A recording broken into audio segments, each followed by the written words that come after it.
And welcome back to the Engage 8 podcast here on a beautiful Tuesday evening. Not necessarily a beautiful Tuesday day because it was snowing earlier and it was just nasty weather outside. But here, joined by the lovely and good-looking Robby Elliott. Robby. Thank you, man. Thank you. How's it going, Robby? Oh, man. Number one seed, the college football playoff is as a fan, you look at this and you're just like, man, this sucks. Like, right? FSU deserved to get in. Bro, this is gold. This is stuff we can talk about. So I'm excited about that. The transfer portal season is upon us.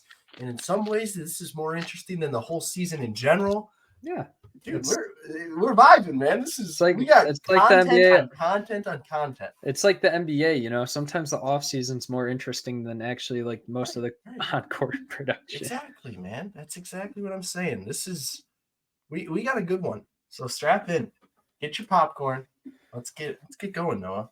Yeah. All right. Let's get going. Let's talk about the college football playoff reaction. Number 1, Michigan. Number 2, Washington. Number 3, Texas. Number 4, Alabama.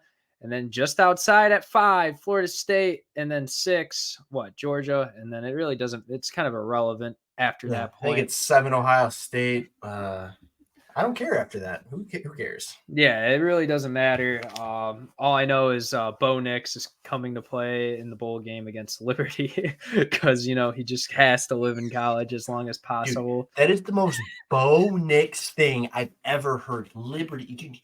You could win that game with Ty Thompson. You could win that game with your third string. You can win that game with me. Brock Glenn could come and win that football game. I will say, though, Caden Salter is a very good quarterback for Liberty, and if he plays relatively well, he might not be at Liberty next season. No. I'm pretty sure he's a freshman redshirt too. So yeah, like young talent, super bright spot for the college football, But when you hit the 133rd strength of schedule and go undefeated, that means you get to make a college. You get to make a college bowl game and probably get embarrassed by a Power 5 school that. Who knows? Maybe Liberties should show that they should just schedule harder opponents after they mollywop Oregon. We don't know. Nobody's going to schedule harder opponents, Noah. After this college football playoff. Like, Michigan should just cancel the Texas game. Like, why should you schedule even regular season opponents at this point? The games don't matter, right? Like, can we? Yeah. As soon as the selection show, after like the 20 minutes of anticipation, because they got to get everyone tuned in, the people that are like arriving late and just whatever, got to make it really dramatic and also make it until, so the NFL countdown doesn't have to wait, and you can just watch the Lions almost lose to the Saints after the college football playoff show. My thing with this whole Florida State Alabama thing is there's two sides to every argument, right? It's kind of like a court. It's kind of like a court case. There's one side to it and there's the other side. That's what makes so much trials interesting, because there's always two sides to every argument. So absolutely, there's clear evidence that, but when there's evidence, when there's two conflicting pieces in place, obviously Florida State being undefeated and everything. And I kind of knew Florida State wasn't going to get in after they weren't put at 3 because, What'd you say? All right, I'll see you. Okay. Have a good one. One second. All right, a little bit of an intermission here. Yep. But yeah, so basically what I was saying before Robby, I believe, said goodnight to his father. Grandpa. Okay. Yep. But yeah, so with that being said, I think that Florida State obviously going undefeated had a pretty good season, but when you really look at it, Florida State's best opponents, 9-3 LSU team or a 10-3 Louisville team. And you could argue that LSU is better than Louisville, despite I think it's pretty well known that they are both sides of the ball. But regardless, and also Caleb Williams is scared of the Cards too, so that's why he's not playing. Caleb Williams is scared of everybody.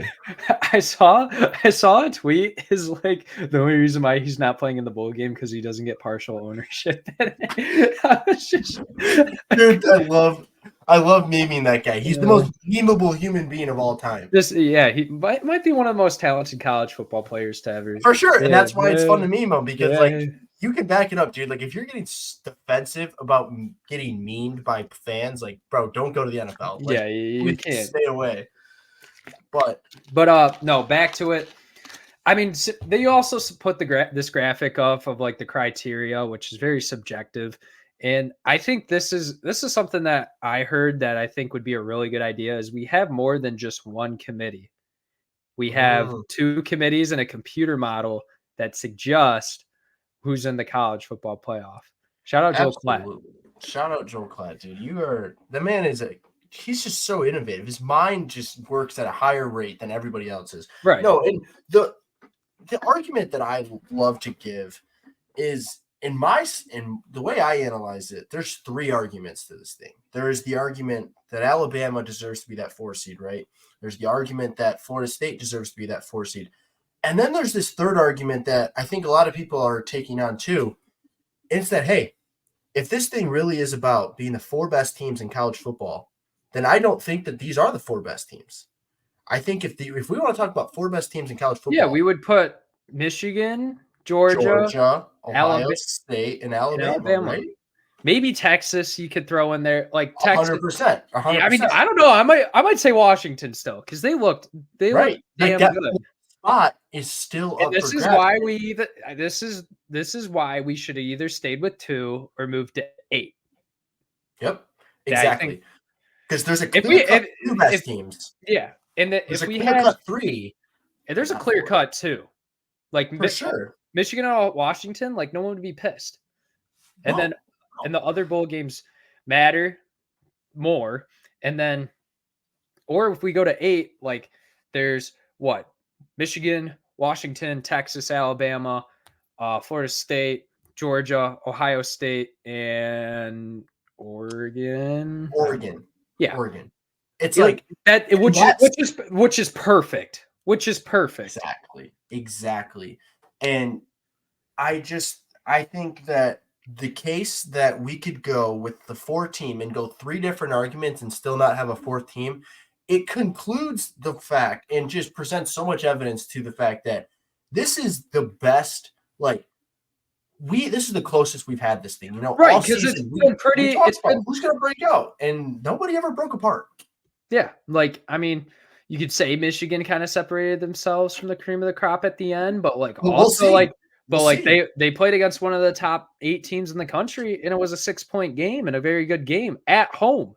So, right, is that really separation? Right?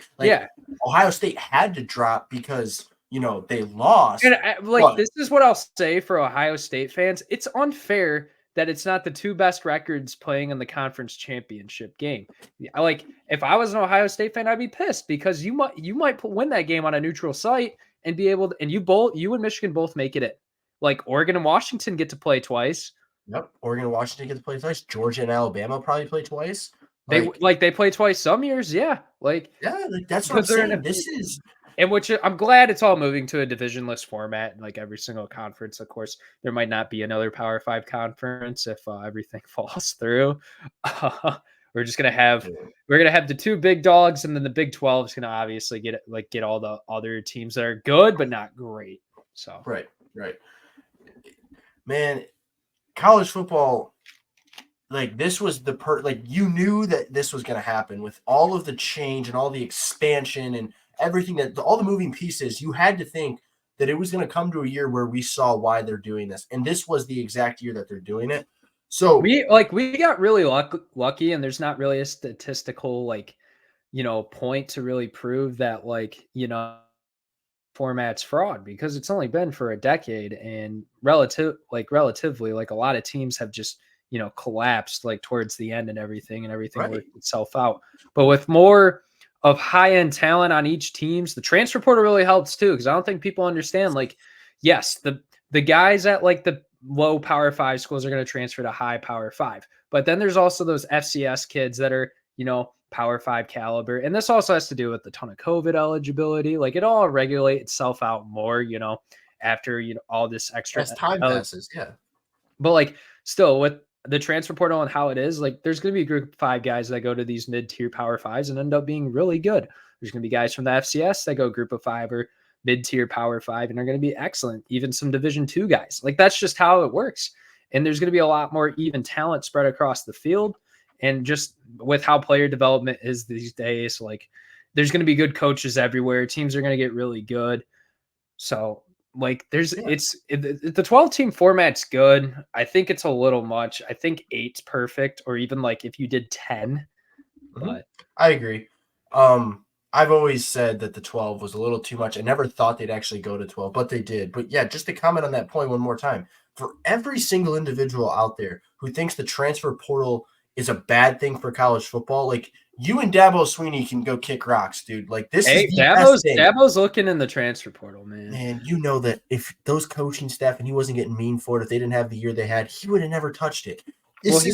But at the same time, in his mind, he knows he wouldn't have had to either. So yeah, I mean, adapt or die, baby. Like this thing is here and it's here to stay, and it's the best thing. This is the NIL and the transfer portal are truly evening out the playing field. As much as many people don't think so, I'm sorry. Texas A&M doesn't get the recruits they did. Yes, did they not do anything with them?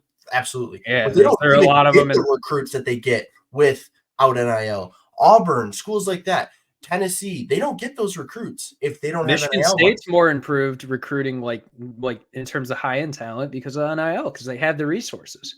Exactly. This is all good stuff, and you just need to. If you don't want to accept it, then don't watch this sport, man, because it's only going to progressively just get bigger and get wider. The money's going to be bigger. We're going to see guys start rejecting the NFL. We might see it.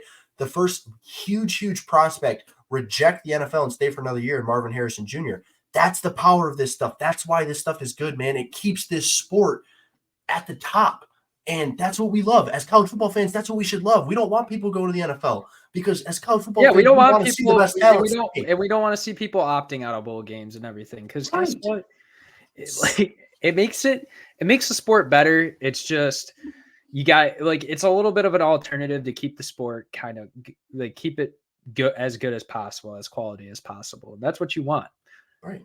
Like think about the NBA, man. People are the NBA and this like pull and gravitational pull to it.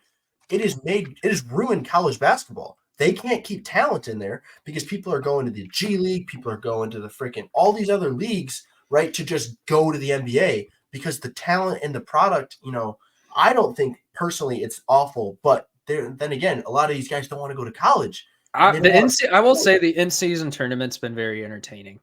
Absolutely. I agree. And people speculated that it wouldn't work, and you know what? It's working. People are treating it seriously. Right. I saw another tweet is like the in-season tournament's exactly like the postseason. Jason Tatum getting outplayed by the other team's player and choking. I love the NBA. I love NBA fans. Yeah, NBA fans are great. Like they are ruthless. If you follow any single NBA meme account, like the content's gold, man. Yeah, the content is amazing. But no, more serious college football business. Last thing I'll say is I do believe that Alabama deserved to be in here because guess what? They lost to the number 3 team. And I guess you can make the same case for Ohio State. And if they played in a conference championship game, they would either not it would be the same thing as Oregon. Either they'd get in or they wouldn't. So right. The Ohio State argument is simply this for all the fans out there that, are trying to still make the argument that they deserved it. You cannot get rewarded for sitting on the couch that weekend. You cannot. Right. Yeah. And I'm just saying, though, they should be given that opportunity because they were the second best team in the Big Ten. Absolutely. And I'll never argue that because, like you said, you lost to the number 1 team in the country on the road by 6 points. Like that's a quality loss if we want to talk about moral losses. My final opinion on it is that it's just also that's something that I don't think it's talked about enough either. No. Like it I will say, yes, if you win that game, Michigan's probably sitting at home on the couch, maybe not, who knows. But It's just saying, like, that's why a divisionless format works, because this is exactly the problem that they would have ran into. In Ohio State, they win their conference championship game, they get on over Alabama, in my opinion. Yeah, for sure. No, but I as much as I'm glad that Alabama is in, because and this is coming from an analyst perspective, but also a fan perspective. As a fan perspective, the analysis is simple. I don't want to win a cupcake title. Like, if they're going to win it, beat the best, right? I want Washington and I want Bama. I want Texas. Like, I want the best team. So playing FSU, it kind of gives you that, because hey, they don't got their starting quarterback, whatever. But in an analyst perspective, I look at it and I see it this way. Does Florida State have a valid excuse to be upset? Absolutely. You won all. You did not lose. You did what you were supposed to do. Exactly. But this sport is that competitive. This sport, would Alabama beat Florida State? Abso-freaking-lutely. So we're not out here giving participation trophies. Like, the whole thing is built on putting the best teams in. You aren't simply one of those best teams. There's a lot of teams that are undefeated. For goodness sakes, and you can't say that they looked good. I mean, they looked phenomenal defensively, but when you're playing Florida and Louisville, exactly, how much does it really mean? Like, Jordan Travis came out and everyone's like, listen to Jordan. Jordan Travis's tweet about the fact that he wishes that he would have broke his ankle earlier so that people could have seen that this team isn't built so much on a quarterback.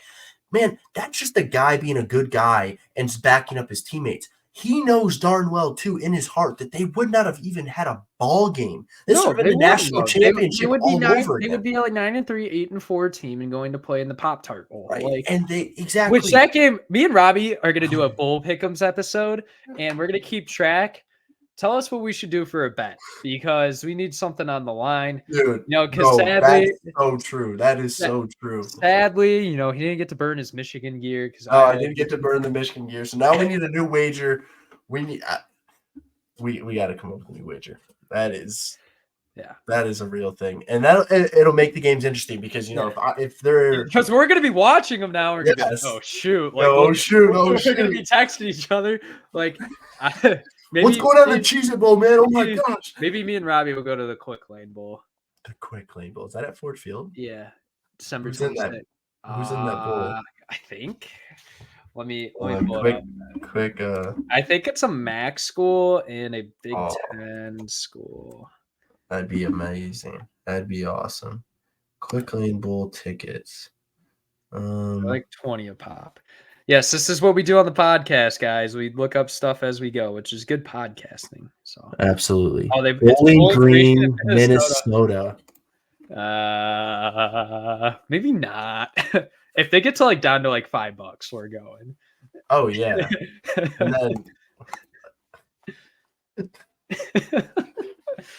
up to that point, whoever is losing the bet has to go to the Quick Lane Bowl and charge the fee. I'm just kidding. We're gonna let it play out. There's always a comeback season. Also, shout out to my expertise on college football betting. Even though I don't bet college football, I won fucking Justin $133, dude.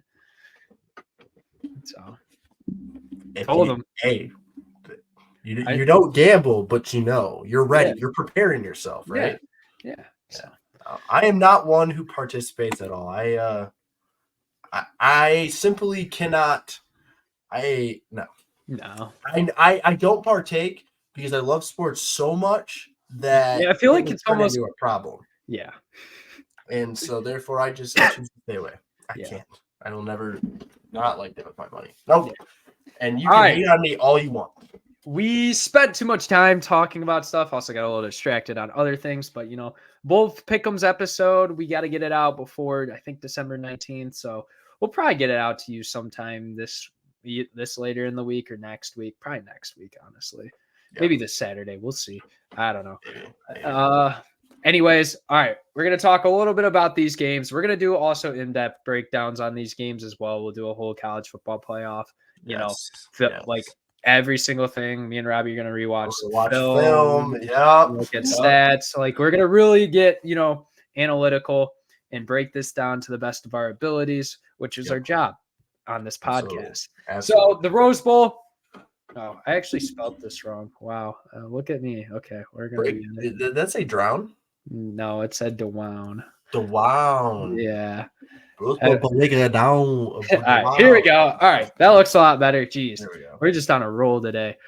Yeah. But Michigan versus Alabama, obviously, game being played in Pasadena, California, the iconic Rose Bowl stadium. It's going to have those Rose Bowl, nostalgic feeling to it, a nostalgic type Michigan's of game too, man. Yeah. This is what they're built I on. will say one thing that concerns me of Alabama's is the interior of their defense with their defensive line and inside linebackers. I think Marshall's okay, don't get me wrong, but I think that's something Michigan's going to be really able to do is run inside the tackles and inside the guards, especially in the 0-1 gaps, the A gaps. So I think that's something that they could exploit. I think it's something that they're going to be able to, keep pushing the field and stay ahead of the change and keep a high success rate. Mhm. I just also, this Alabama team has depth. Like at the defensive back position, you got Key at safety, and then you got Kool-Aid McKinstry. You have Terry and Arnold, and then now you got this guy, Amos, the ULL transfer. That's Louisiana Lafayette. And, this kid, he stepped up. He had an incredible pass breakup in the back of the end zone on Brock Bowers, which, that was kind of almost the game right there. And, I think Georgia, what they did, not to talk too much on what happened in the conference championship games, because we'll talk a little bit about these teams, and definitely when we do like a more like full analysis breakdown episode, we'll bring out points from like specific games. But I will say the Alabama secondary really impressed me, despite Georgia having Brock Bowers or Ladd McConkey, a little bit banged up, and Marius Mims gets hurt in that game too. So Alabama kind of caught a break there, kind of. But I also say, I will say is I don't think Michigan's defensive line is gonna, Graham and what's the guy's name? Graham and Grant are the two tackles. I wanted to say Kenneth. I don't know. Hey, KG, Kenneth Grant. They got Rayshon Benny. They got Derek Good. They got a lot of guys. They got a lot of guys. And what I'm saying is that defense, that is not the Georgia defensive line this year. They are what Georgia's defensive line was the past 2 years. And Jalen Milroe is not going to be able to react and be able to scramble out unless he's going to go right away. He's not going to be able to sit in the pocket for a few seconds, right? Oh. They're going to design blitzes with Harrell. They're going to get guys into the backfield. They're going to do their job. In the Michigan secondary, have they played a little shaky at times? Yes. Yeah, and they're banged up too. There's a lot of guys that they're shuffling in though.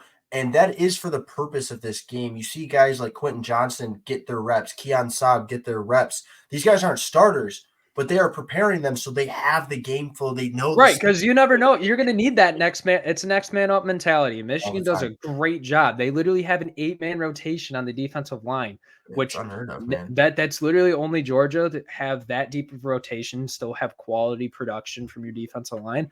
It's absurd. It's absurd. It is absurd. So I will say that I think Alabama, if they do play outside the numbers and, run screens and stuff and get guys like Latham out to block in space, like that's something that they're going to be able to take advantage of. I'm wondering how the offensive line does. I don't think the interior of the offensive line is great on Bama either. So I think it's going to be a game inside the tackles, really. That's going to come down to who's going to win this game. I think that's my best analysis. Absolutely. I think my early analysis is this. Jalen Milroe is electric. Does he deserve to be in the Heisman conversation? No. He's not of that. And he's not. The Heisman finalist, for those who, live under a rock, Marvin Harrison Jr., which I'm glad because I think he deserves it. Ohio State would not be the team without that guy. They don't beat Penn State without the Heisman's basically a most valuable player award, which, in the NFL, it doesn't matter because Brock Purdy's literally a freaking leading. He's him. It should be Tyreek Hill, but whatever. Anyways, not that I watch the NFL other than the Lions. I just, so maybe I don't know. Maybe Brock Purdy, the way he throws checkdowns is just so spectacular. The way Christian McCaffrey runs the ball, the way Deebo Samuel just, maybe it's just, he's such an influence in getting these guys. How about we put Zach Wilson in there and then we start talking about Zach Wilson? No, they wouldn't do that. but it would be the same results. So, Yeah. Enough on the NFL rant, though. We don't talk about the NFL on here. But no. Well, we were at so yes. Heisman finalists. Heisman finalist, Bo Nix, Michael Penix, and then Jaden Daniels. So and Who's Jaden gonna win the Daniels, Heisman. he should. Right. He's literally the most dynamic player in college football. Absolutely. So back in my little breakdown of just Jalen Milroe. So yes, is the kid electric? Absolutely. I don't believe Kirby Smart's comparison, as much as I respect Kirby Smart as a football mind, the fact that you're comparing him to a bigger version of Lamar Jackson, like, okay, slow down. Lamar's got more lateral elusiveness. Yeah, Lamar won a Heisman. Lamar won an MVP. Jalen Milroe's not going to win an MVP. Jalen Milroe's not yet. He could develop, and that's my point here. Is this kid has lightning in the bottle. He can explode. Just his progress throughout the season is tremendous too. Absolutely. So to beat a guy like that, it's not so much. This is a guy you can stop for sure, but I don't think the goal and Harbaugh's goal is never to stop a really good player. It's to slow him down. And how do you slow a guy down like that? You keep him off the field. If you know, like at least I think I know, based off of everything I've watched so far up through this season, is like you said, you're going to dominate in between the tackles. And with a guy like Blake Corum, who's going to scratch you out, and Khalil Mullins too is going to do a great job of this, who can scratch you out 3 to 4 yards a carry. Those long possessions, man, where you can drain out 4, 5, 6 minutes, that's how you win the game. Now, the counter to that is if you can't capitalize and you got to settle on field goals, that can't happen. Now, other than that, I'll keep everything else inside and wait to break this thing down completely. But this is 1,000% I'm like saying, you said. though, I think this is where we see Donovan Edwards unleashed. Donovan Edwards absolutely unleashes because Blake Corum, any man can come into this thing and break this thing down and say, Blake Corum wins you this football game. And even those coaches have to give the respect to Corum. That's when a guy like Donovan Edwards gets forgotten and he boots out of the backfield. This is the best pass-catching running back probably in the country. This guy can line up at receiver and run routes with anyone. He might be the best open field running back in the country. Right. Like, this is a guy like it's probably he hits that second level, and it might be him or Bucky Irving. Like, right. Exactly. Those are the great comparisons. And this is a guy who's fits the prototype of what the NFL is looking for. It's why even after a season like this, he could probably still go high in the second round if he decided to go to the draft, which I don't think he will. I mean, Isaiah Spiller was like a first-round pick, right? And he did nothing in college. So exactly. College production doesn't matter. If Tim Boyle is an NFL quarterback, it really doesn't matter. But no, there's so much to talk about in this game. This is a matchup that everybody should be excited for in college football because this is going to be an absolute chess match between two minds of football that not only hate each other. When I say that Nick Saban is a top 3 Michigan hater, I mean, I'm not exaggerating. This man hates the University of Michigan. He coached at Michigan State too. Exactly. This guy's got it in his blood, man. He made 2% of his contract at he had a salary at Michigan. I think it was $185,000. That's 2% of his salary compared to what it is now, which is ridiculous. It's just, dude, the guy, and he deserves every amount of money. Oh yeah, he's the best college football. If he could get $20 million a year, someone would pay him. Like Texas A&M, I'm surprised if they didn't have to buy out that Jimbo money, dude. I would have sent all the money Nick Saban's way. Right, and I'm going to go on a little Nick Saban rant right here real quick because this guy is truly the mind of college football. He is the football mind that nobody else has. Argument has always been, who's the greatest coach in NFL history? People like to say Bill Belichick. Well, Bill Belichick actually, without Tom Brady, has a losing record completely, right? And so, yes, there's the argument that, Nick Saban gets this influx of talent all the time, but he really hasn't, and it hasn't always reloaded. This guy, you gave him this team. Is there stars in this team? Absolutely. This defense is great. But even then, the 5 stars, the amount of 5 stars that are on this thing is not a lot. He has developed this team. He has coached his way and adjusted on the fly constantly. This man has never stopped winning. Guys, this dude has done this for so long. This is the greatest coach in football. He could do this in the NFL. I believe that because not only has he got the mind, This guy has the ability to But he adapt probably with his doesn't want to. players. He coached in the NFL, and he's not Dude, going he's to got want. nothing to prove, man. College coaches get paid more than the NFL coaches. Exactly. There's more money in college football. It's just that simple, man. And so And you also don't have to pay an average quarterback $40 million a year. Right, just to keep him. Like, you don't got to pay a guy like Jared Goff who is anticipating $28 million a year. Like, dude, what are you talking about? Like, you got to get that. Dude, Daniel Jones price reset the quarterback market for the NFL. It's like the Rudy Gobert trade for the NBA. Just reset the market. Yeah, exactly. Exactly. But no, Nick Saban's unbelievable. This thing's going to be a chess match. I cannot wait to not only look at film more and break this thing down and give it all to you, but I can't wait to watch it. I mean, this bowl setup is unbelievable for New Year's 6. This is it's going to be a good one. I will say with the college football playoff selection, I think they got the best games they could get. So absolutely, it's ultimately, guys, this thing's political. There's people sitting down discussing things that plays into this. Would this game get more ratings? Yes. Like, nobody wants to watch Michigan, Florida State. I'm sorry. And yes, you can argue, well, after TCU, Michigan, you don't know what could happen. This is a whole different story.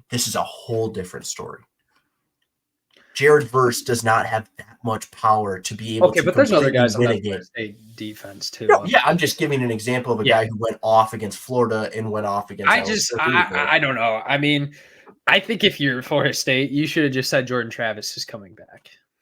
But yeah, he didn't break his ankle. Right? It was a slight sprain.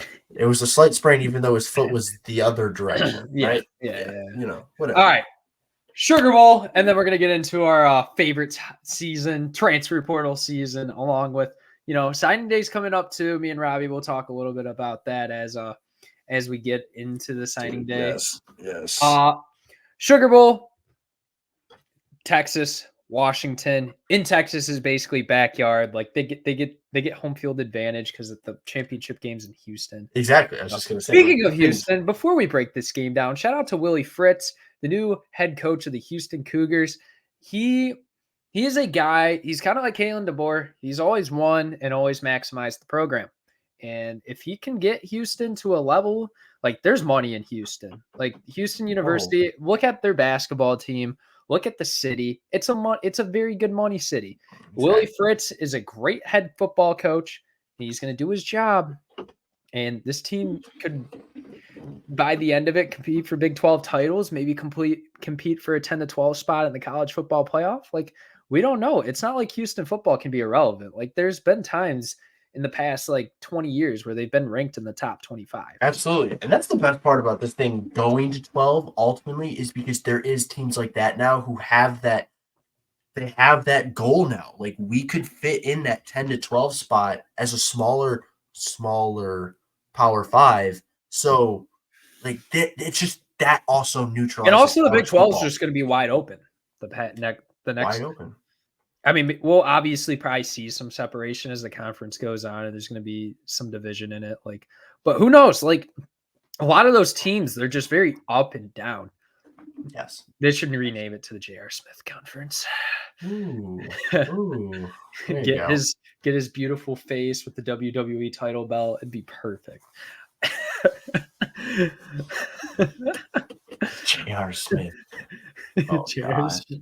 Oh gosh, where did he go play golf again? Didn't he play North Carolina A&T? A&T. There you go. Yeah. But no. So back to it, Texas, Washington. This game, there's just athletes on the outside offensively for both teams. Both very tremendous quarterbacks. Both really good running games despite not having expectations after Jonathan Brooks goes down for Texas. And then Jaden Blue and CJ Baxter have been, a really nice piece. Also, Jaden Blue is very impactful in the receiving game. And then, Dylan Johnson, people thought that he wasn't going to be able to run against Oregon. That kid ends up having five yards per carry and being a very important piece in why Washington can close out that game after, they had a 17-point lead. It got cut down to 3, but he was still a big factor of them winning that game. And also, Washington's defensive line, is the most underrated unit and probably in the country. You got Braylon Trice, the 2 kids from Hawaii, which I'm not going to try and butcher their names because I will get it wrong. Yeah, It's like Tuileep or whatever, and I don't know. Tuileep, Not gonna try. I think Jabbar, one. Muhammad, and Powell are also very good in the secondary. That's what I said going into this season.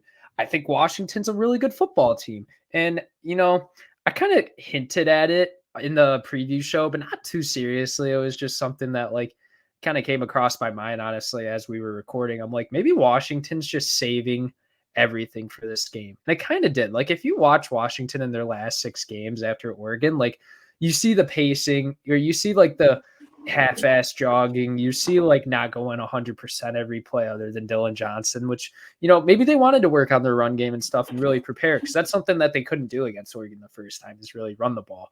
So maybe that was it. I don't really know, but it kind of showed they played hard against Oregon. And, dude. And I think they could do that with the month off. I'm maybe big game Sark apparently is a thing now. And then also because holy crap, dude, Texas looked amazing. And I'm pretty sure Xavier Worthy is going to be fine too. So he'll be there, even though he's playing. Xavier Worthy is got a competitive edge on him that I love Xavier Worthy. He's one of the best. Jatavion Sanders, yes, my favorite skilled player in the country right now. That type, he is going to be insane in the NFL if he's utilized properly. So don't go to Arthur Smith, please. But no, Jatavion Sanders, very, very athletic tight end. The kid is super dynamic in open field.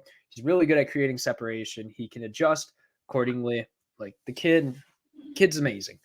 And then obviously you got Jordan Whittington, who's been a big part of that offense, but he kind of goes under the radar because of the stars like Adonai Mitchell and Xavier Worthy. Jordan Whittington is gross. And then also Gunnar Helm. He's been a guy that's been here and there. He gets that first down when it's 3rd and 4 and it's a stick it's a stick pass, and he gets it. So this is two very good offenses, 2 very good defensive lines. The only thing, and this is where it gets a bad matchup for Texas, is Texas secondary, I believe, is 95th in pass yards allowed. That's not good considering Washington's, a pass protect first team, and Penix has not gotten sacked this year whatsoever. And he really doesn't have to ever run for his life. They held Oregon's defensive line in that first half so well. They were able to generate pressure here and there in the second half and making it a little bit more competitive and applying more pressure and making the throws harder. But Penix, if he gets the time that he's gotten all season, which I don't know if he's going to be able to do that, because it's also this Texas defensive line's top 2 in the country. So, but it's concerning because Washington with Jalen McMillan back is a big difference maker. That kid is really good. He is Roma Dunze, but just in Jalen McMillan's body, does everything, runs routes well, has insane contested catching. I remember that Michigan State game, and it's Michigan State's DB, so take it for what it's worth. But dude, I swear I saw 8 contested catches where the defenders did the best they could, and literally it just did not matter because there's that much of a talent advantage with those Washington receivers. So it's gonna be a really, really good game, and you should probably bet the over. So Justin, if you're listening, this is just a future reference for you.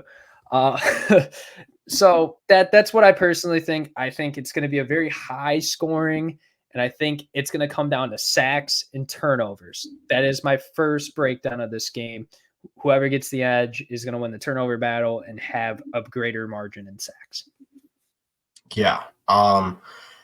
My breakdown is, first of all, Quinn Ewers could not have put himself in a better opportunity, in a better he could not have put himself in a better place mentally, physically, and just opportunity-wise to win this football game and to come into here with just the utmost confidence in himself.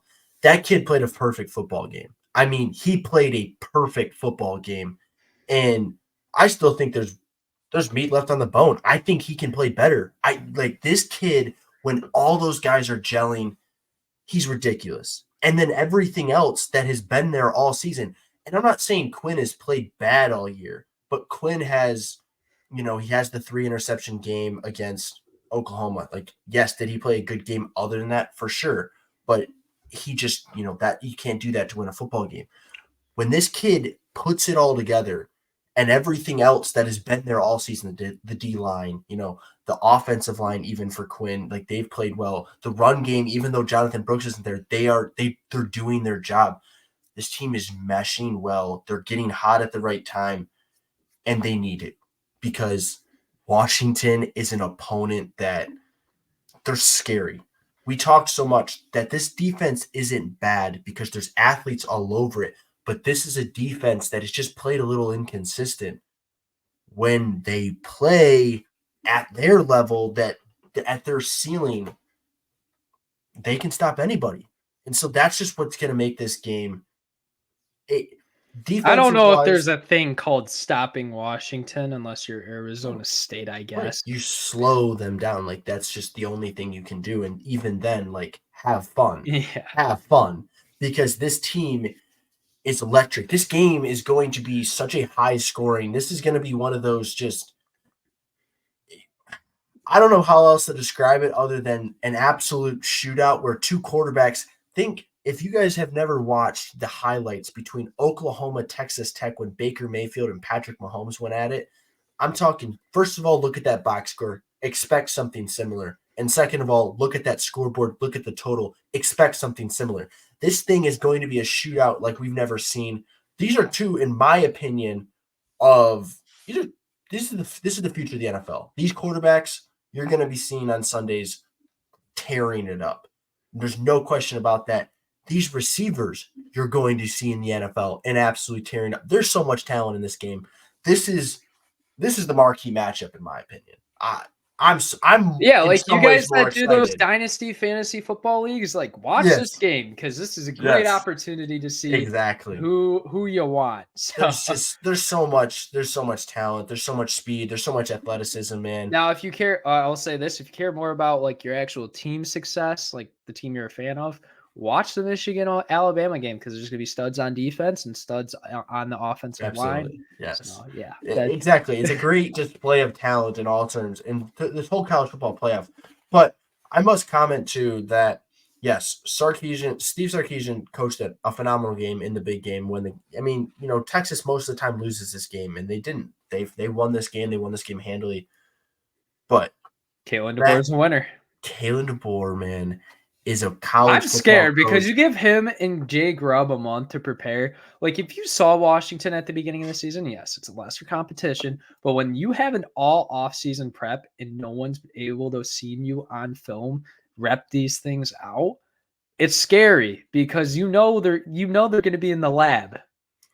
They're not only going to be in the lab, but other than Arizona State, Washington has continuously thrown their playbook out there. And yes, you could argue that, those last 6 weeks before this game, they kind of held back a little bit. But the playbook's out there. The word is out there. The film is out there. And nobody has been able to stop this. I would be freaking out about that as a defensive coordinator because Michael Penix does whatever he wants out there, guys. He's throwing absolute heaves up to Rome Odunze, and he's coming to Jalen McBeth. Like, there's just these guys do what they want, man. And you got to think as a defensive coordinator with the defensive backs that Texas has that this is scary. This is kind of like one of those moments where you're just hoping something happens that isn't that there's either uncharacteristic play or there's a moment in the game where, I don't want to be the guy who brings on bad juju, but like an injury or just a play, a ref gets a play that kind of changes the altercation of the game because defense is not going to be a thing in this game. It's not. These aren't two defenses that have the capabilities of stopping the athletes that the offenses have to present. It's not. Neither team. Neither team has the secondary to stop Adonai Mitchell, Xavier Worthy, Roman Duze, and Jalen McMillan. Nobody. And then you throw in Jatavian Sanders in there. You throw in Helm. Sorry, you're not stopping him. So expect a shootout. Expect a game that probably has close to 100 points scored total. Yeah. Expect it. I will say also one more thing I really wanted to touch on in the Michigan-Alabama game that I did not say is that Michigan's going to be able to rep scout teams super well with Alex Orji because he's basically Jalen Milroe. So they're going to be prepared. And Oh, Alabama's yeah. obviously going to be scheming up different stuff. Like Tommy Reese has really adapted into fitting Jalen Milroe's style. When you have a month to prepare for, play designs, and you're obviously communicating with that guy every day, and you're probably drawing out plays together that you want to do. So they might look like a different team. Like it might be. Yes. And it might be a good thing. It might be a bad thing. Look at Michigan, man. Look at Michigan last year. They tried, doing some creative They tried stuff. so hard. And that's the thing. When you're a team like Michigan, and once again, I have so much analytical breakdown. I love this tactic. Like, obviously have those plays in your back pocket, but if it ain't broke, don't fix it. Yeah. It's simple, man. Don't go away from the identity. And, it's always there. That's something that you can never go away from. And so I think they learned it. And that was the greatest part about them having that TCU game and trying that is they learned, don't go away from what we're truly taught us to this point. Because yes, does that throw the wrench in the coach's, game plan? Sure. But at the same time, it also throws a wrench in your players who have been preparing, have played the same way all season. Then all of a sudden on the biggest stage they've ever played on, they've got to do something that they're not really used to doing. Like JJ was not used to throwing 40 passes a game. And then that's why he throws 3 picks. It's just, or 2 picks or whatever it was. I think we see Michigan keep their identity, but at the same time, like you said, Alabama has this ability with the flexibility, with the versatility of Jalen Milroe to kind of do something new. And they have the capability because they really don't have an identity. And they've kind of been switching this thing around and letting, Jalen Milroe take a little bit of the reins as he's gotten more comfortable with his ability to run and roll out of the pocket and stuff. But these games, this is going to be the best set of 2 games that we've had the whole college football playoff. We've always had that one game where, Michigan TCU was the close game. And then I would say Michigan TCU was supposed to be that blowout. Last year, there was 2 good games. I think this year there's going to be 2 better games. But other than that, Alabama, Cincinnati, okay, we knew who was winning that game. And then Georgia, Michigan, LSU, Oklahoma. LSU, Oklahoma. It's just there's always one game. And sometimes there's 2 games until the national championship that are just not good games. This is going to be these going to be barn burners in 2 different ways, probably. Yeah. All right.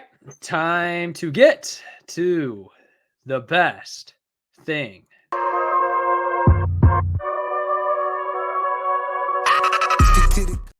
For those of you watching on YouTube, that is Travis Scott doing, it's the crazy flaming microphone thing. I just thought about putting it together. We need a little bit of a transfer portal graphic.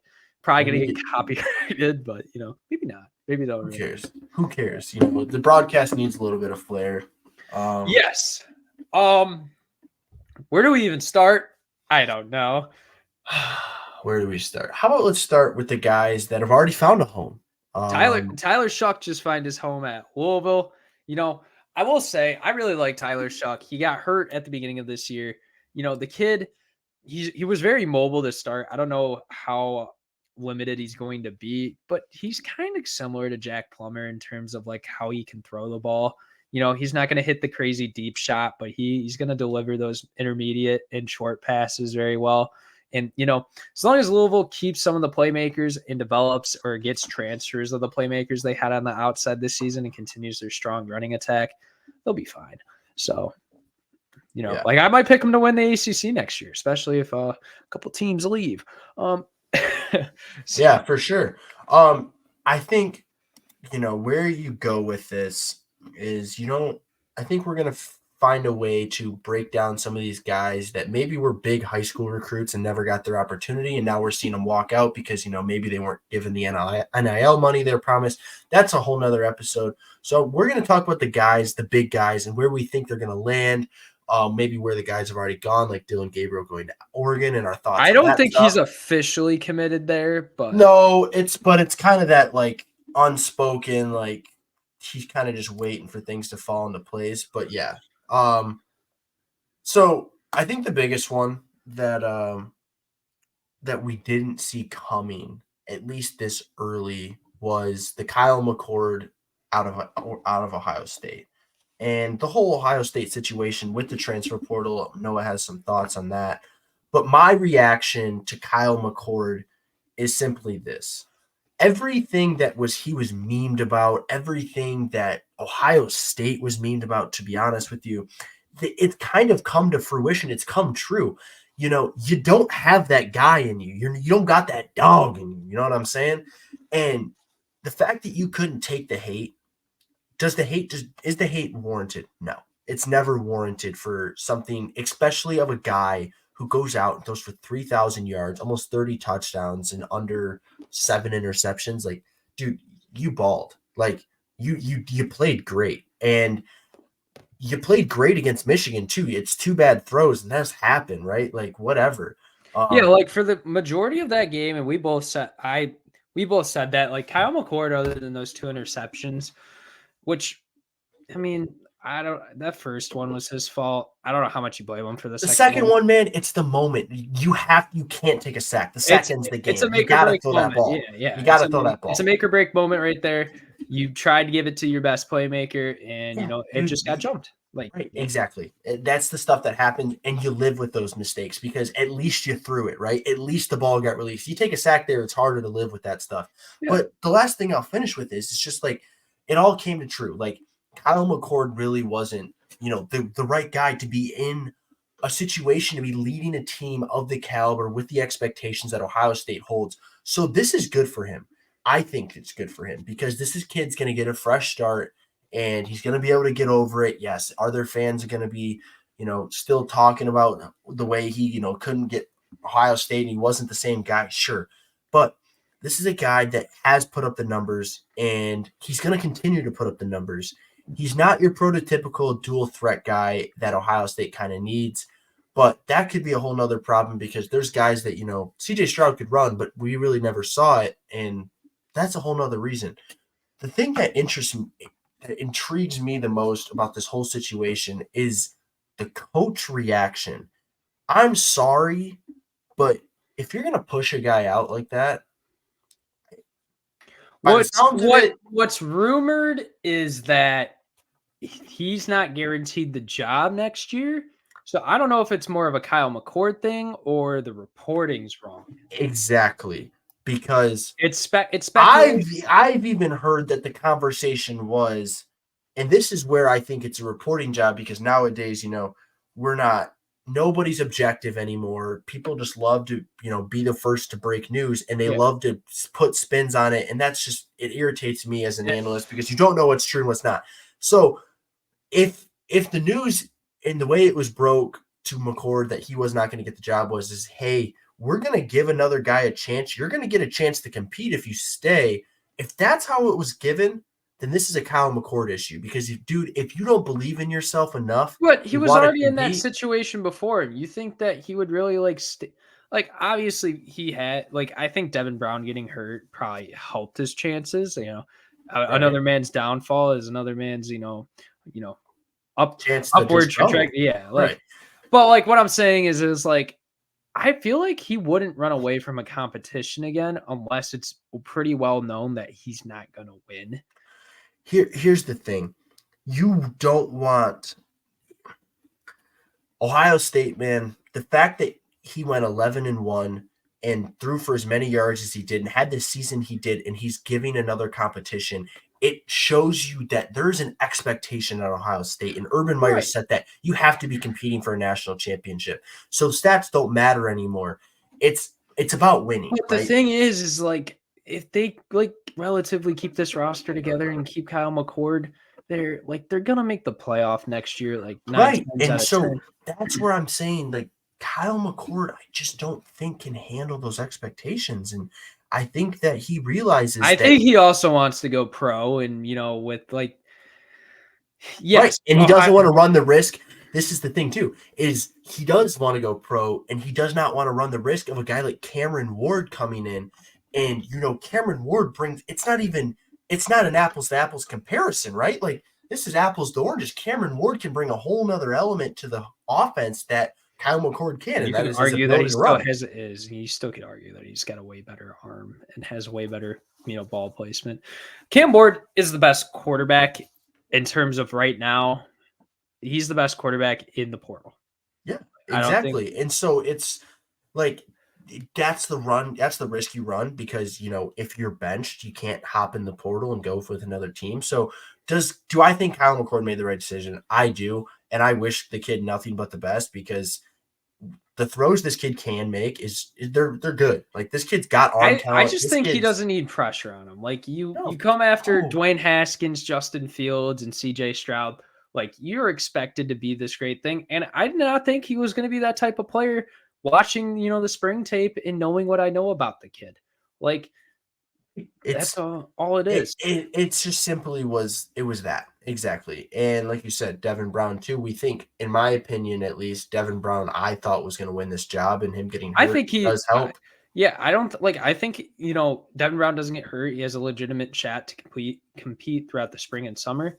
Like it might go a different way, and we might see Ohio State in the college football playoff.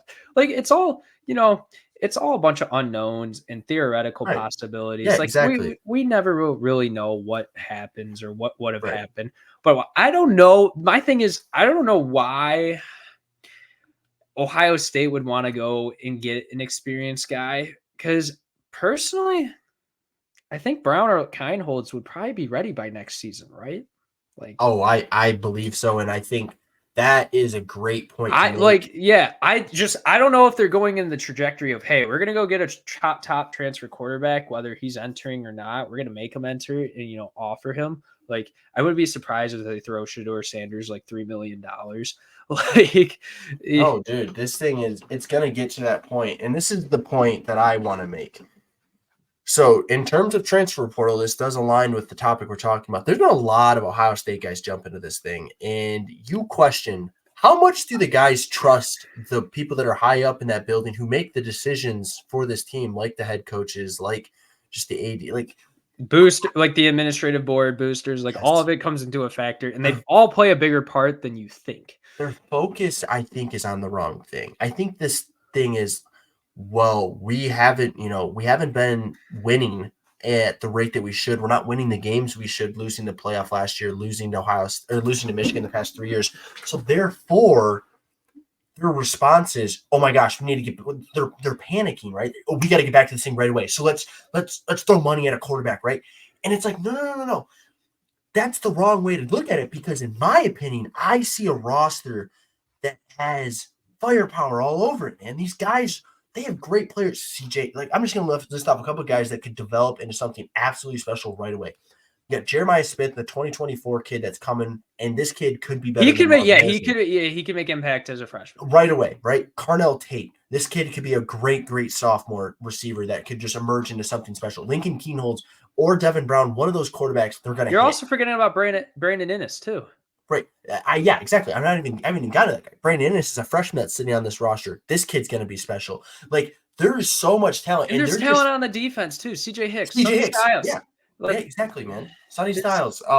Burke's coming back. Davis Ishbin is coming back. Like, yeah, like there's guys on this team. Like, calm down. Like, slow down. And Marvin Harrison might be coming back. Like exactly. Like, because guess what? Because he'll probably make like more than he would in his rookie year NFL contract. So and they're freaking out, man. They're overreacting. Like, just let this thing play out. My thing is, and this was I'm pretty sure it was a fake account that tweeted it, but it's still a legitimate concern and a topic to talk about.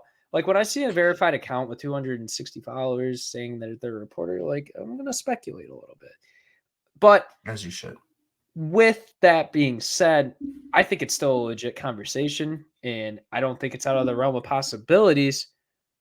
Can Ryan Day go to the NFL? Like, is there a reason why all these guys are – because Ohio State hasn't been a team that has had a lot of transfers jump in the portal after a season like this. Like, they've had season like this the past 2 years, and yeah, there's been the guys that jumped in the portal, like the Jean Baptiste, and he ended up making himself a stud at Notre Dame. Like, there's a couple guys here and there, Jamison Williams.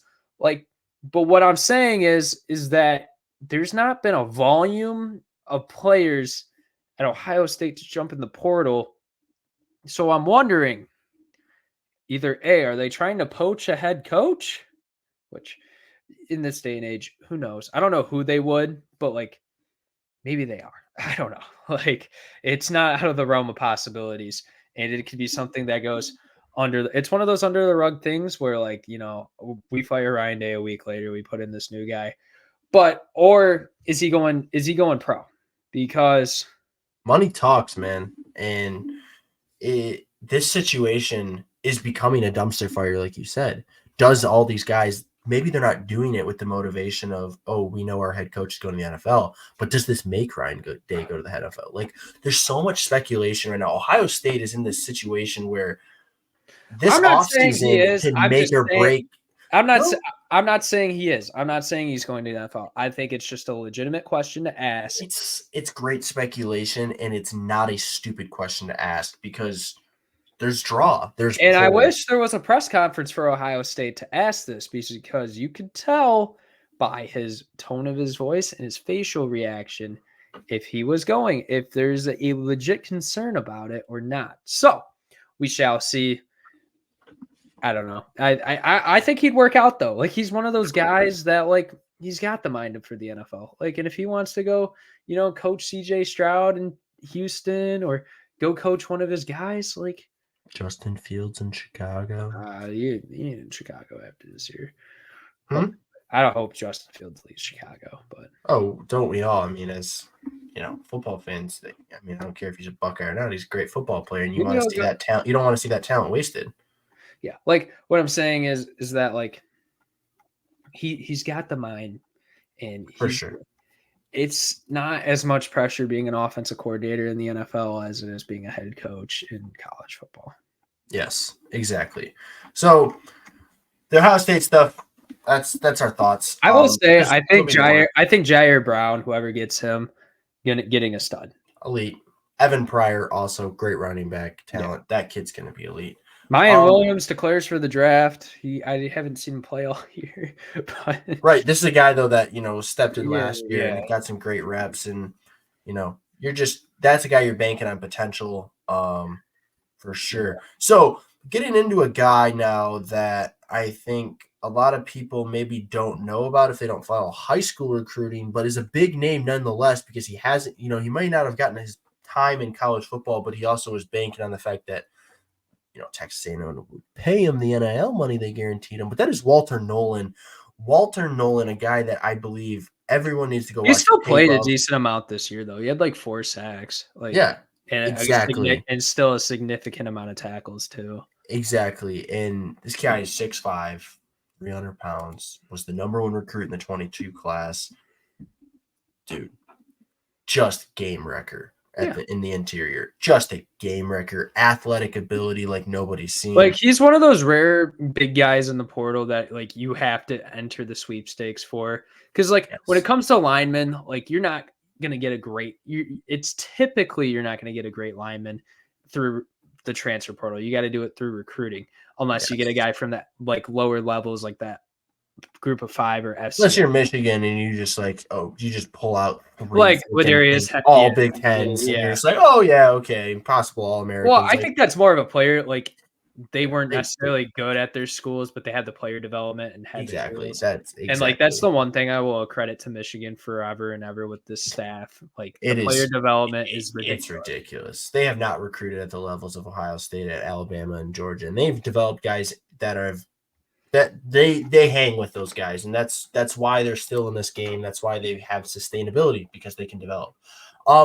Another name I want to talk about, and then I'll let you kind of rip away some names. This is the last one. Is oh my gosh. Oh no, the man himself from Oregon State, Aaron Childs. And I'll kind of let you. Aiden Childs. Sorry. I just read Aaron's name. Aiden Childs. This kid. Oh my gosh, what is there not to talk about? And I'll let you break him down more because this guy is probably signing in East Lansing. But the fact that he has like 4 crystal balls there is ridiculous. Oh yeah, dude. And I hope it doesn't backfire, because if it does, then we're looking for a different transfer quarterback. Right. But yeah, he's going to be electric, and this is a guy that has the utmost potential to just be whatever. Who knows? And the way that Jonathan Smith can at least in my opinion, can scheme him up, I think it's gonna be awesome. And then the other guy is Dante Moore. Dante Moore is a guy who is getting a lot of hate actually, and they're like, oh, why does this guy have so much? Why are they talking about him so much? And yet he did nothing. UCLA is just Yeah. not that place, man. No, I Chip mean Kelly, Gabbers is not a bad quarterback, and he got benched because like you can't really like the outside talent wasn't that great. Your line low key sucked this year. Like the only good thing about that UCLA team and the only reason why they went 7-5 was their defense. Like yeah, that defense was legit this year. yeah, whoever that Lay two is going to be the guy that goes to the NFL, and he's going to be a game record for years to come. absolutely. So Dante's a kid that has so much potential, but it honestly hurt him. And his whole thing coming out of college or coming out of high school, going into college was, I want to find a place where I'm going to play right away. And when Bo made his announcement back, that's when we all knew, okay, Oregon wasn't going to be the place. That's why he didn't want to go to Michigan, because he knew JJ was going to get that job. So this is a kid that wanted to play as a freshman, but in my opinion, that was the biggest detriment to him and his success and just his name was, I knew he wasn't going to see. It's so hard as a freshman quarterback coming out of high school, going into college, especially a system that's kind of just not your style at UCLA. So he had that against him. Like the only quarterback in that class that I think could have played right away and led his team to success is Jackson Arnold. Yeah, which like I saw a report or I saw a thing, and I was in the replies. I was like, dude, Oklahoma's not looking for a quarterback. They are keeping Jackson Arnold. Like, I don't think they understand how big. No, like nobody knows, dude. I swear. I think maybe. I think maybe Nico could have impacted as a freshman, but Nico could have, but not at Tennessee. I think also I don't think there was a guarantee enough to the point where if he doesn't work out, like he's either transferring or he's not the player that you think he is. He's going to be because he breaks his confidence breaks. So exactly, and that's the thing with DJ not DJ. Dante. I mean, it was kind of the thing with DJ. Oh yeah, no, for sure. But with Dante, it's like people are questioning that, and it's like, no, this is why I think this guy goes to Michigan. I think this kid, having what happened to him at UCLA, getting benched, you're humbled. You were the 5, so you were the kid, man, in your class, one of them at least. So therefore, the kid, it's a maturing moment. It's a humbling moment, and it brings you back down and puts into perspective, this is a different level. There's levels to football, man, and you're at a different one, but there is also levels within this level. So therefore, I think this kid takes a role that, hey, maybe I go to Michigan and McCarthy, even though McCarthy might come back, and I say, hey, let me just learn from this kid. Maybe I go to a school where I can just sit behind somebody maybe for another year. Or I know that I'm going to get the best development possible and that I'm not the guaranteed starter, but I'm going to have to earn it, right? Dante Moore there's nothing to worry about. This kid has all the talent in the world. And he showed promise too. Like when you're playing defenses like Utah, like, yeah, you're not going to do good as a freshman, especially when your offensive line doesn't block for you and you get 3 sacks. Like, he's a freshman. He wasn't I think he was just in a bad system for him to develop as a player and play games. Like he's not going to a place where it's going to be schemed up for him and he's going to be able to make progressions throughout the season. Like there was no progression to be made. No progression to be made. There was no run. There's just, man, he had to be the guy. And that's too much pressure. That's too much pressure for a freshman that he invited, but at the same time, it's like maybe he should go to Washington. He should have went to Washington and learned behind Michael Penix. Like, dude, sit behind Penix. Sit behind Bo Nix. Like that would have been great for you, because at that point you're still a 5-star that has improved nothing. Like I don't know. I will say, even though Michigan looks like it's going to be the likely destination, I think Florida State's a good option for. Florida State is definitely a good option because there's so much there is still a lot of weapons coming through. And Mike Norvell is one of the look at Jordan Travis. He was projected to be all right, but this kid was literally in the Heisman conversation all season until he got hurt. And I believe that if Florida State went 13-0 and he would have stayed healthy, he would be in New York. He'd be in New York and they'd be playing. Like that's the only difference was that he was not playing. Yeah, and would not be playing. Right. So it's there's so much that could happen, and that's why this thing is so exciting. But please break down the kid, Aiden Childs, and break down anybody else that you're excited to see. So Aiden Childs is going to be this deep shot dual threat, Jalen Milroe type quarterback. he's a little bit smaller, but I think his open field ability is something that, Spartan fans, if he does come and when he does come, he's gonna, you said Tuck was coming. It's gonna be Childs is coming, and he's gonna come all over the field, 99 yards everywhere. He's gonna throw deep shots. Like in the limited playing time he got in college, he showed out. And it's a funny thing because Michigan and Michigan State fans hate each other on Twitter for some reason, even though me and Robbie just get along just fine. Right. But there can be a relationship, guys. There can be friendships. Like it's okay. Yeah. But no, regardless, like this kid, the highlights and the stats, like in the limited amount of time, like he had better stats than McCarthy as a freshman, like statistically. Yes, McCarthy got a little bit more reps, and maybe that was a good thing or a bad thing, and maybe showed a lot more, like it was more of a statistical like gathering of like McCarthy was also like very raw as a freshman, but we knew he had that upside. And Aiden Childs has that upside. There's a reason why on 24/7 he's the highest rated quarterback. On 3 doesn't believe so, but I don't really care. It really doesn't matter what your ranking is. It matters what you do on the field.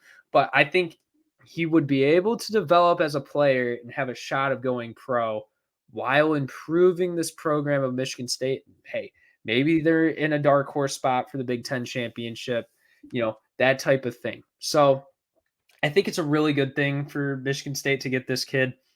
I think it's a good thing that it'll attract other weapons and potentially offensive linemen that want to develop too. So who knows? Will Howard, I've mentioned his name before. I've said Walker Howard a couple times because I get those two confused all the time. Walker Howard is the backup quarterback at Ole Miss, and he should transfer if he can get that second time. Like, I don't know why you want to sit behind Jackson Dart, and I think the kid's uber talented. But Will Howard's a guy where wherever he goes for his grad transfer year, that his impact is going to be well known. Kansas State had to make a decision between Will Howard and Avery Johnson, and Avery Johnson's just a younger guy who's got probably more upside than Will Howard at this point. Avery Johnson's a little bit more athletic. He might have a little bit better of a deep ball in terms of arms, like where he can place it with his arm strength. I think Will Howard's just accurate and is going to be able to do things. And watch Will Howard tape, man. Watch Kansas State the last 2 years when he's been in the game. There's a reason why Adrian Martinez, a 7-year starter, wasn't able to play, with Kansas State in the big time games. They won a Big 12 championship with this guy. This guy got them to a New Year's Six bowl to play against an Alabama team that absolutely creamed them. Yes. But, like Kansas State's a very good team because of this kid.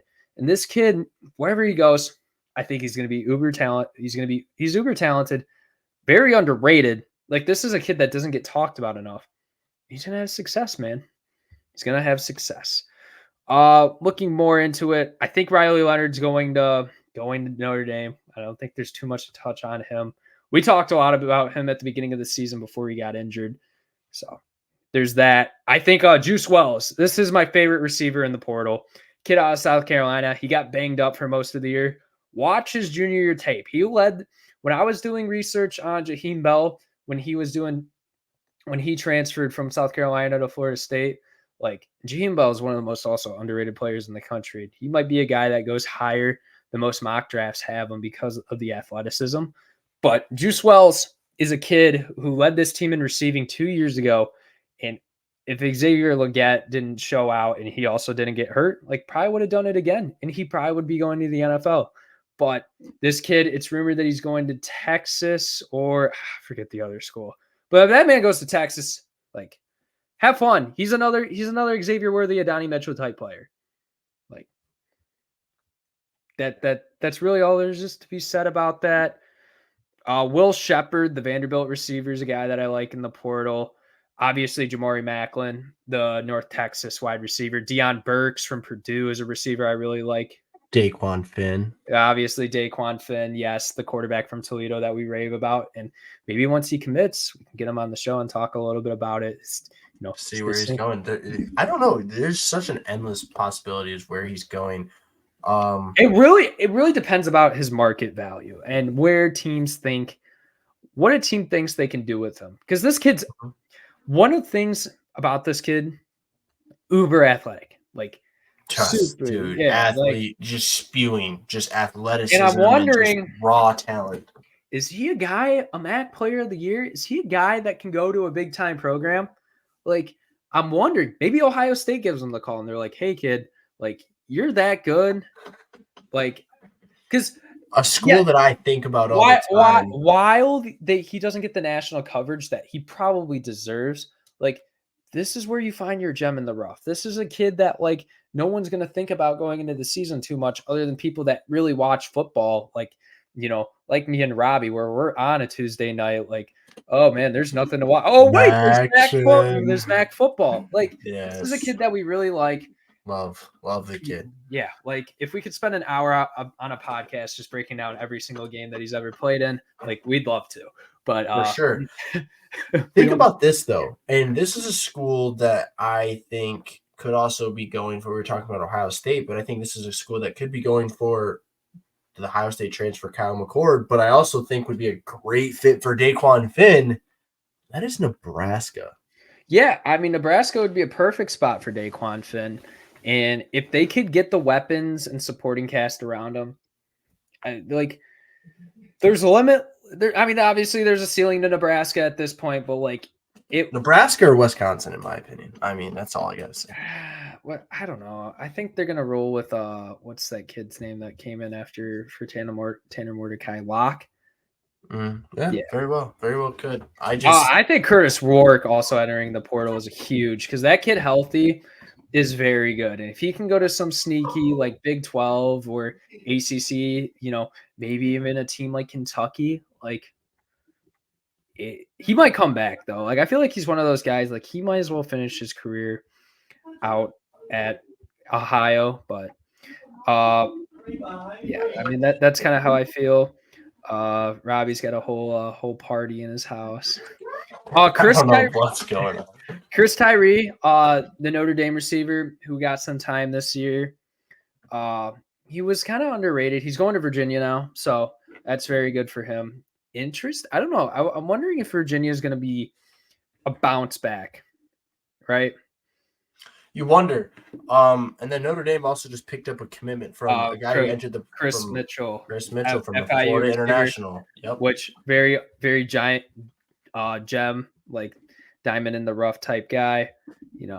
Like there's so much to talk about. There's so much to cover, man. But Grayson McCall, a guy, but he looks like he might be going to NC State. But I just saw he's also taking a visit to UCF too. So I mean, we might not know. It's gonna be great when everyone kind of commits everywhere. Me and Robby. Right now, we're kind of just speculating and like stuff. Me and Robby could have way more time and way more. Like it's gonna be transfer portal and recruiting, and we're gonna just be on our freaking laptops watching film when we have the time to. Which I mean, we should have a little bit more free time, especially towards the spring and summer. So. Maybe we're just next year we're in the running for like one of the best podcasts on all platforms. Which make sure you subscribe, follow us on Apple, Spotify, all these things. Follow us on social media. X mainly is where me and him are probably the most active, but Instagram too. Like we talk about Twitter. It's Twitter. Whatever. I don't. It's Twitter. It could be whatever it's Twitter. It could be whatever it wants. No, Twitter. But yeah, thank you for watching. Me and Robby will be with you either sometime later this week, or we might take a little bit of a break and see you next week, and then kind of go more into a deep dive of these bowl pick'ems. Transfer portal bowl pick'ems, and kind of let the transfer portal stuff just spew out of the and then kind of just like a couple days before, all the big playoff games and everything. We're gonna do our breakdowns of each team individually. We'll probably do like a 20 or 30-minute segment on each team. So going to be a long episode there, and maybe we clip it up. We maybe do some separate recordings where we can, just make it different. Like we'll put it all into one, and then we'll put it all in the different videos if you just want to hear about a specific team. Wow, look at that. Get more viewership, everything. Whoa, wow. Look at that. Wow. Yeah. So hour and 20 minutes. Hope you enjoy our voice for 80 minutes. Yeah, we will see you guys relatively in the near future.